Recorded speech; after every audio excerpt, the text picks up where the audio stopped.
Listen to me, Republicans! Listen! Y'all need to listen to fun.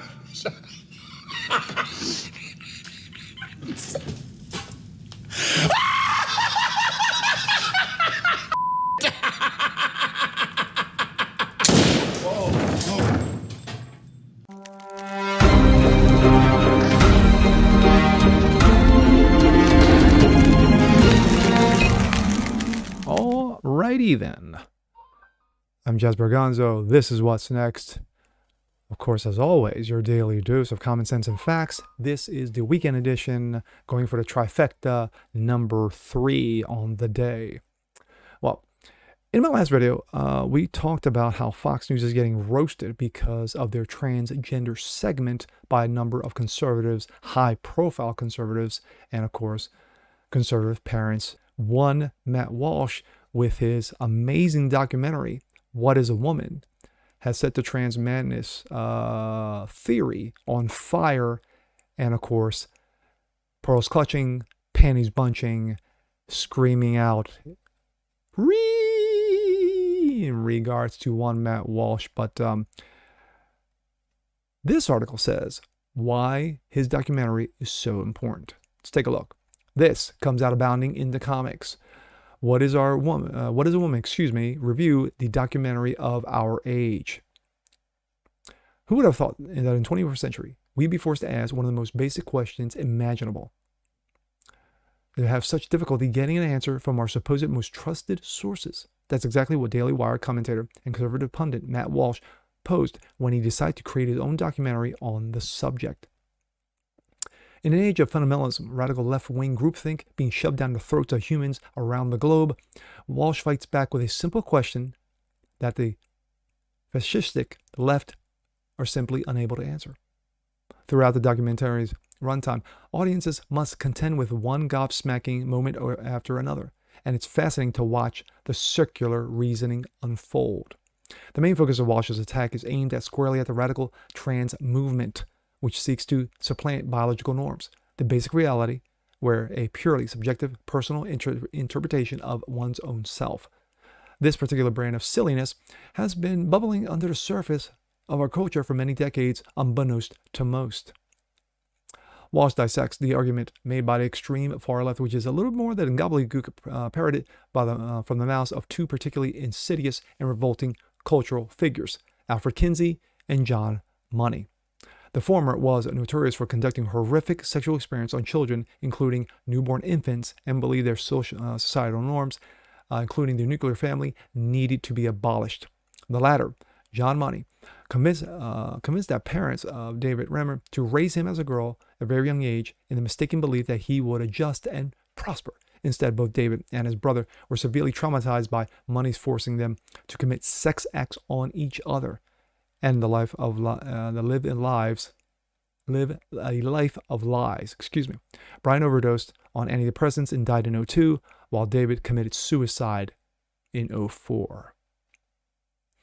Money was also the man responsible for the initial concept and definition of gender identity and gender roles, as well as a framework for what is now regarded as radical gender theory. Not to be confused with critical racist theory, but they both come from the same womb.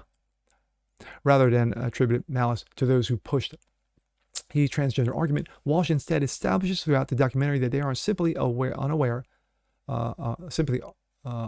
aware of the history of how this cultural movement came about in the first place. If more people knew about what Kinsey and Money had been up to, they might sing a different tune.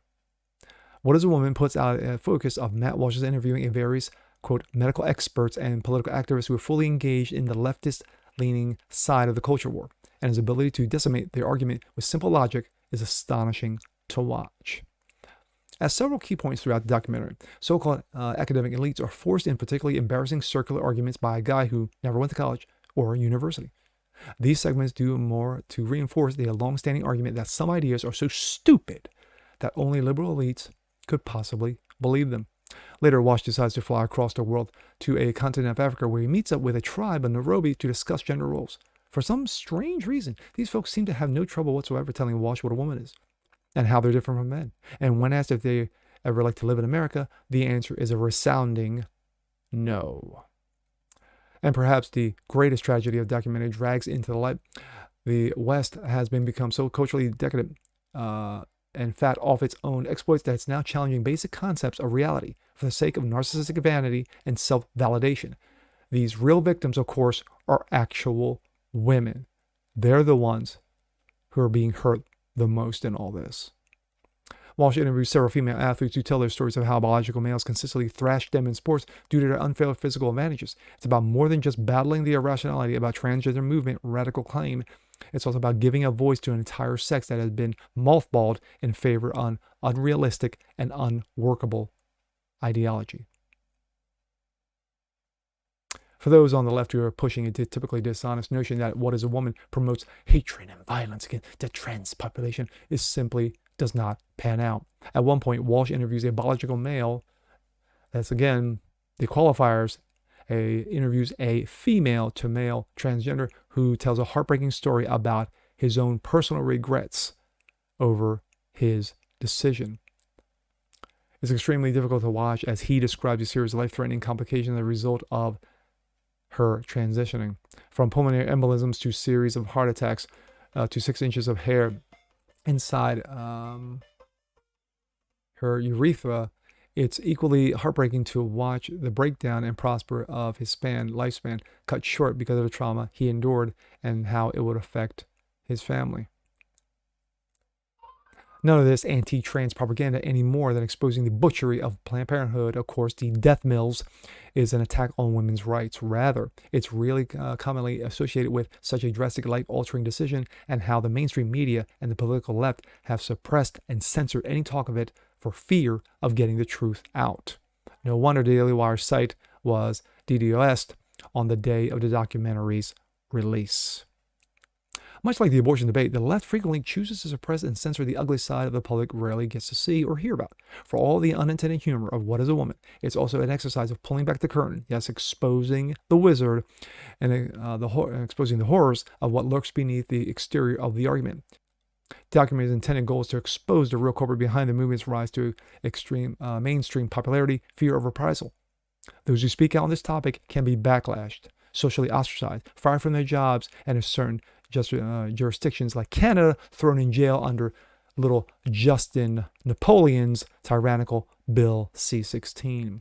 The madness of the movement has now seeped into our systems of government, education, from kindergarten to university, and the corporate world. However, Walsh does present hope in the future of more and more rational, sane individuals begin to speak up.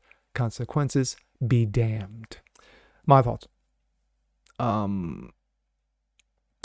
Seen parts of the documentary. I've not seen the entire documentary. I've seen parts. And of course, many of them in regards to so-called leftist experts making effing fools out of themselves while Matt Walsh just sits there as the straight man and takes it all in beautifully. It's a simple question with a simple answer. But yet, why do leftists feel that it's so damn difficult to answer? What, for fear of cancellation? For fear of betrayal? For fear of getting laughed at? Well, you're already getting laughed at. They're already getting mean to death by all of us. So Matt Walsh's documentary is a piece de resistance. It is art in its most simplest form. Because once again, it asks a simple question. What is a woman? And with that being said, I'm Jazz Berganzo. This is What's Next. Want to see more just like this? Please leave a comment below. Like it, share, subscribe to it. And we'll catch you guys on the next one. Peace.